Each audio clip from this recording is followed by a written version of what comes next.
Parce qu'on m'a demandé de faire un discours, je vais parler pour ne rien dire. Je sais, vous pensez, s'il n'a rien à dire, il ferait mieux de se taire. Oui, c'est trop facile. Vous voudriez que je fasse comme tous ceux qui n'ont rien à dire et qui le gardent pour eux? Eh bien non, moi quand je n'ai rien à dire, je veux qu'on le sache. Je veux en faire profiter les autres et si vous-même, vous n'avez rien à dire, eh bien on en parle. Mais me direz-vous, si nous parlons pour ne rien dire, de quoi allons-nous parler? Eh bien de rien.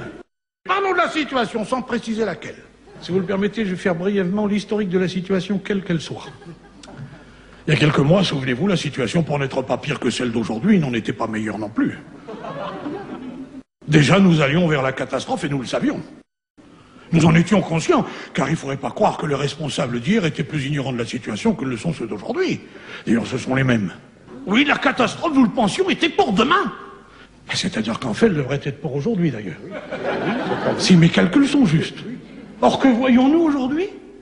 Qu'elle est toujours pour demain. Alors je vous pose la question, est-ce en remettant toujours au lendemain la catastrophe que nous pourrions faire le jour même, que nous l'éviterons? D'ailleurs, je vous signale entre parenthèses que si le gouvernement actuel n'est pas capable d'assumer la catastrophe, il est possible que l'opposition s'en empare.